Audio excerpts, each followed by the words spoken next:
Hello, everybody. So, you guys have been reading Othello, Act 1, and you've been working on Scene 2 and 3 on your own. And I want to take a couple minutes to recap some of the key features from Scene 3 in particular. So, Scene 3, we see a shift from the domestic turmoil that's been created here by Othello eloping with Desdemona, particularly for Brabantio, to the political turmoil. So we now start to see the issues at the state level. And it opens with the senators and the Duke discussing the threat of the Turks. And I want to just point out a couple of key lines that I have underlined here. There's no composition in these newses that gives them credit. My letters say 107 galleys, and mine 140, and mine 200. So again, the senators and the Duke are meeting to discuss the threat of the Turks, but the problem is they're getting conflicting news about this invasion. So Shakespeare here is creating a parallel. The turmoil of the state is going to mirror the turmoil of the domestic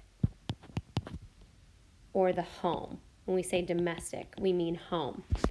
So just like we're going to see in this play that in the state level, they're not sure. They're getting these conflicting news reports. They don't know where this threat is coming from. They don't know what size this threat is. They don't know where this threat is going to strike.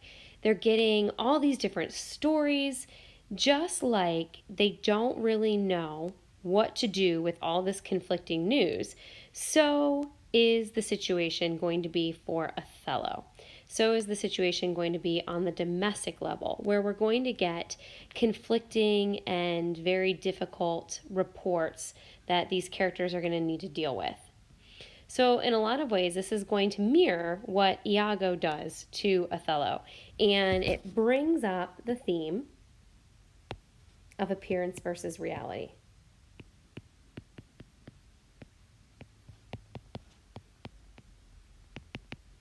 And it raises some really important questions. How do you know truth? How do you know anything?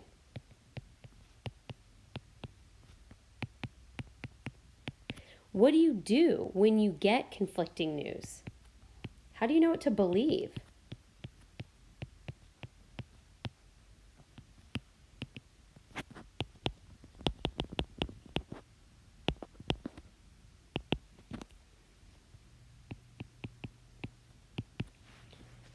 And who can you really trust in these situations?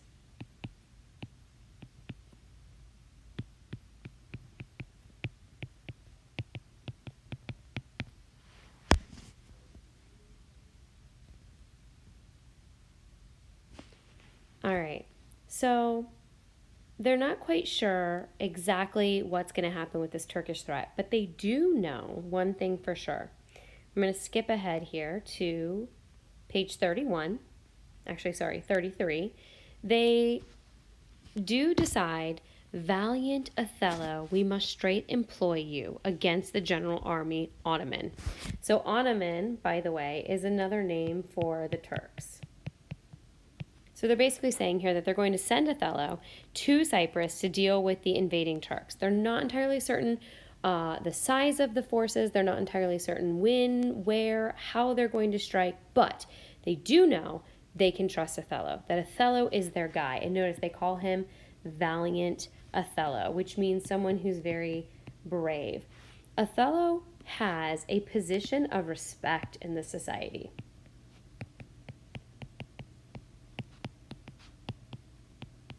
As their general. He is the guy they turn to when things are tricky.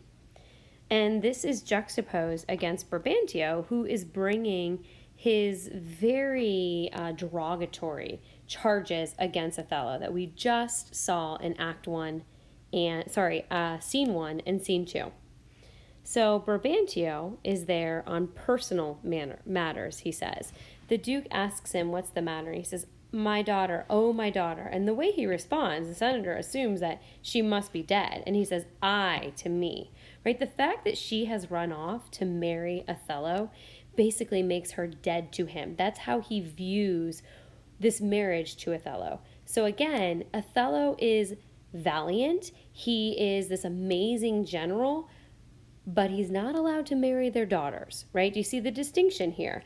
They value him for what he does for the state, but they're a little suspicious about who he is because he is this outsider. He says, she is abused, stolen from me and corrupted by spells and medicines bought of mountebanks. For nature so preposterous to err, being not deficient, blind, or lame of sense, sans witchcraft could not. So Brabantio here is claiming his daughter has been kidnapped and placed under a spell, that the only way she would choose Othello is if he used witchcraft.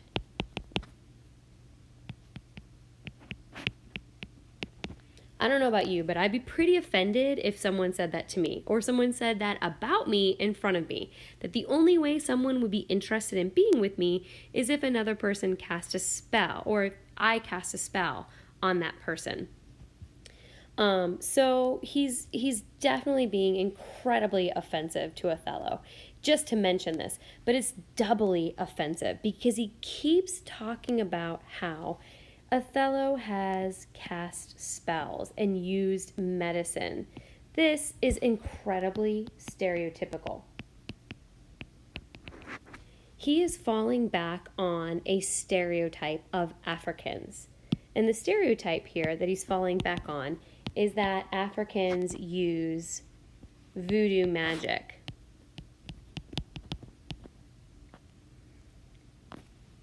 That the only way she would go with him is if he had cast some native voodoo spell on her.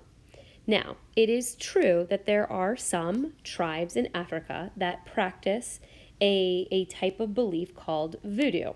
However, to suggest that every person who is of African descent is able to cast spells is incredibly prejudiced and is horribly racist. You're basically making a blanket statement. You're like saying that because the majority of serial killers are male, every male that you meet must be a serial killer. This is what Brabantio is doing here when he levels these charges. He's not only saying the only way my daughter would go with Othello is if he casts a spell, but he's also saying because he's African, he must have cast a spell. Now notice Othello's reaction. Now, if someone had said things like this in front of me, I don't think I'd be able to keep my cool. But we see here that Othello truly is this amazing, exceptional figure. He replies, most potent, grave, and reverend signors, my very noble and approved good masters, that I have taken away this old man's daughter, it is most true I have married her. The very head and font of my offending hath this extent, no more. He doesn't fire off. He doesn't get angry. He doesn't make a nasty comment to Brabantio. He doesn't, which I probably would want to, punch him in his face. He stays calm, cool, collected, and he admits, yes, I have married her, but I did not kidnap her, and I did not bewitch her. And then he says, I will a round, unvarnished tale deliver of my whole course of love, what drugs, what charms, what conjurations, and what mighty magic. For such proceeding I am charged withal. I won his daughter. So he will share what spells, notice the air quotes here, he used to win her over, right? He says, I'm being charged with drugs and charms and conjurations, mighty magic. I'll tell you exactly how we fell in love.